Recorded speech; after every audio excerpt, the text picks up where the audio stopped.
सम्मानीय मंच, सामने विराजमान सतना के राजनीतिक क्षेत्र के काम करने वाले सभी वरिष्ठ जन, ऐसे बहुत सारे चेहरे हैं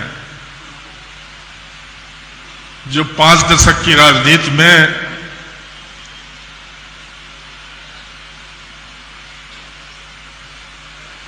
पल पल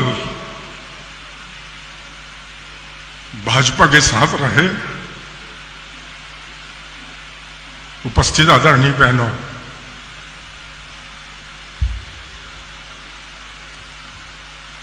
मुझे आज इस श्रद्धांजलि सभा में दिनकर जी की एक कविता याद आ रही है।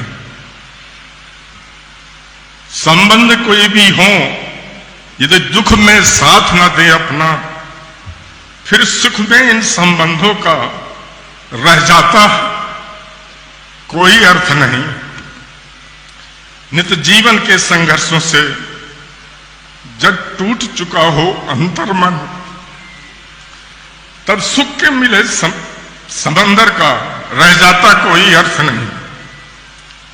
जब फसल सूख कर जल के बिन तिनका तिनका बन गिर जाए, फिर होने वाली वर्षा का रह जाता कोई अर्थ नहीं। संबंध कोई भी हो लेकिन यदि दुख में साथ न दे अपना, फिर सुख के उन संबंधों का रह जाता कोई अर्थ नहीं। मेरी तो इच्छा थी कि आदरणीय प्रदेश अध्यक्ष और माननीय मुख्यमंत्री जी जब मंच में हो तभी मैं ये 2 शब्द उनके बीच में कहना चाहता था। मुझे संस्मरण है कि हमारे नागौद के मंडल अध्यक्ष थे रामजी यावन सिंह।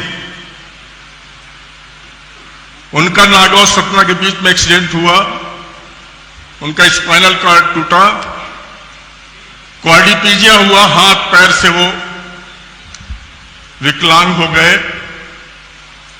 आदरणीय बागरी जी हमारे बीच में नहीं है। हाँ, बागरी जी ये 5-6 कार्यकर्ता यहां से उनको लेकर के दिल्ली गए। दिल्ली गए तो वहां कोई सहारा नहीं था, अटल जी विपक्ष के नेता थे, सीधे अटल जी के बगले में गए। जब उनको बताया कि हमारे बहुत वरिष्ठ कार्यकर्ता हैं, मंडल अध्यक्ष हैं, ऐसी सी घटना हो गई है, एम्स में अपॉइंटमेंट कराइए, अटल जी नहीं कैसे बचा पाएंगे इनको। उन्होंने वो शर्मा जी जो रहते थे 24 घंटे उनके साथ में, उनको बुलाया, इनको अपॉइंटमेंट कराओ, कोई दिक्कत पड़े तो मुझे बताना। और न्यूरो सर्जन से खुद टेलीफोन में उन्होंने बात की कि मेरे बहुत वरिष्ठ कार्यकर्ता हैं, इनको मैं भेज रहा हूं, इनको देख करके आप बताओ क्या किया जा सकता है भारत में या भारत के बाहर। हम सब कुछ करेंगे अपने कार्यकर्ता के लिए। एक वो बीजेपी थी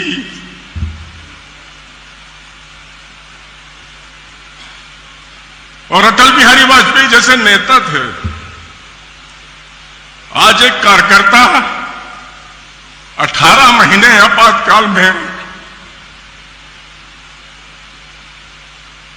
जेल में बिताने के बाद जीवन के 5 दशक भारतीय जनता पार्टी को समर्पित करने वाले कार्यकर्ता को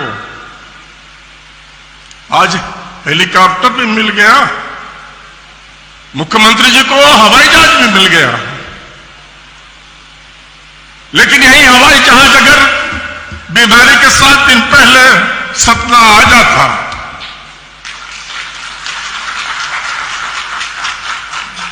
शायद श्रद्धांजलि सभा से हम लोग बच जाते। लेकिन इन 40 वर्षों में यह गिरावट भारतीय जनता पार्टी में आई है, हमारे नेतृत्व में आई है कि हमें अपने कार्यकर्ता की कीमत नहीं महसूस होती है। बड़ी महंगी पड़ेगी यह लापरवाही, बड़ी महंगी पड़ेगी यह लापरवाही। शंकर लाल कोई एक दिन में तैयार नहीं हो सकता है। शंकरलाल बनने के लिए जीवन के 50 वर्ष जो देगा वही शंकरलाल बनेगा। हम सब उस घरों से आते हैं जहां पर खाने पीने की तकलीफ नहीं थी, पैसे रुपए का उतना अभाव नहीं था, लेकिन जिन परिस्थितियों में शंकरलाल तिवारी जी ने अपने परिवार, अपने बच्चों, अपनी बीवी, अपनी मां, अपने भाई को कष्ट में डालकर भारतीय जनता पार्टी का काम किया, वह अविस्मरणीय है, कोई नहीं कर सकता है। दो दो रोटी के लिए परिवार तरसता था आपातकाल के समय। आदरणीय नामदेव जी, इंदिरा सिंह, बहुत सारे ऐसे परिवार थे जो वहां राशन की व्यवस्था करते थे, तब भी भारतीय जनता पार्टी काम करते थे। आज तो हम इस चमक दमक की भाजपा में हैं कि 1000 मीटर का कुर्ता, 1000 मीटर का पैजामा, बढ़िया दुपट्टा, बढ़िया वाली गाड़ी अगर ना हो तो हम भाजपा के कार्यकर्ता ही नहीं कहलाएंगे। रामोराम जी बैठे हैं, कमलेश जी बैठे हैं। आज इस सभा के अंदर मुझे लगता है कि 5-7 लोग होंगे जो 1980 में जिस दिन भारतीय जनता पार्टी का जन्म हुआ था उस दिन बॉम्बे अधिवेशन में थे। उसमें आदरणीय रामोराम जी थे, हम थे, शंकरलाल जी तो चले गए, निर्मल सलूजा जी थे। ये यात्रा 45 साल की भाजपा के जन्म होने के बाद जो चली है, बहुत सारे मित्र सामने बैठे हैं, मनीष जी हैं, सेठी जी हैं,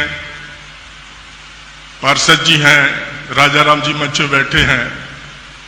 उस समय हम लोग टकराते थे आपस में, कभी वैमनस्य नहीं हुआ, कभी टकराहट में व्यक्तिगत संबंध, कभी इस सपना की एक परंपरा रही है कि कभी भी पार्टी के अंतर्गत अपने व्यक्तिगत संबंध कभी कोई नहीं खराब करता था। आज बहुत सारे साथी हमारे साथ में हैं। संस्मरण में तो 2-4 घंटे बोला जा सकता है, सभी बंधु संस्मरण सुना ही रहे हैं। मैं सिर्फ ये कहना चाहता हूं कि शंकरलाल तिवारी जी को सच्ची श्रद्धांजलि आज जो लोग देने आ रहे हैं, मैं तो इनका मुंह नहीं देखना चाहता।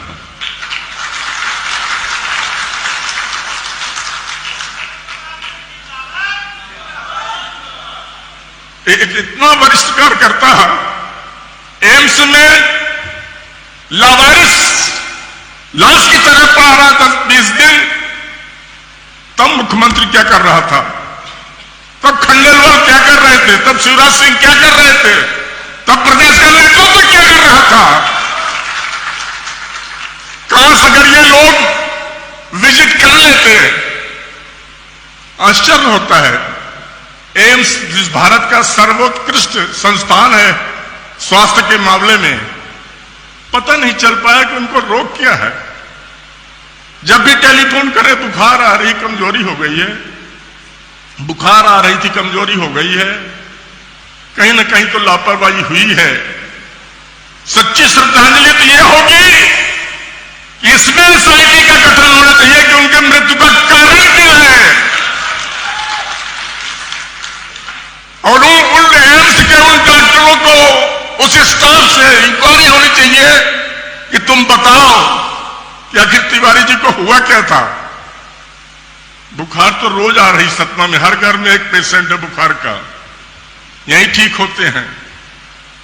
जाने वाली बात नहीं, जिसकी जितनी सांसें प्रभु ने दी है उतनी सांस तक रहेंगे हम सभी लोग, लेकिन दिल में कहीं का शक है।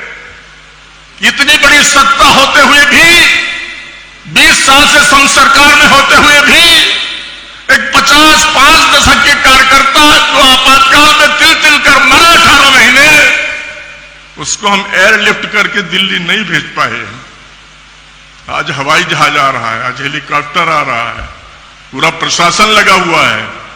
तब मैंने यहाँ के कलेक्टर ने चिंता की, ना एसपी ने चिंता की, ना मुख्यमंत्री ने की, ना प्रदेश अध्यक्ष ने की। ये डूब कर मर जाने वाली बात है। जिला प्रशासन को भी तिरंगे में लपट करके सलामी दे रहे हो, ये मीसाबंदी है। जब वो मर रहा था तब जिला प्रशासन की याद नहीं आई कि कोई दिक्कत तो नहीं है इस मीसाबंदी के साथ में, उसकी व्यवस्था हम करते हैं। लेकिन नहीं की गई, इसका कष्ट पूरी जिंदगी हम लोगों को रहेगा, इस जिले के कार्यकर्ताओं को रहेगा। इसलिए बंधुओं, हम अपनी विनम्र श्रद्धांजलि अर्पित करते हैं।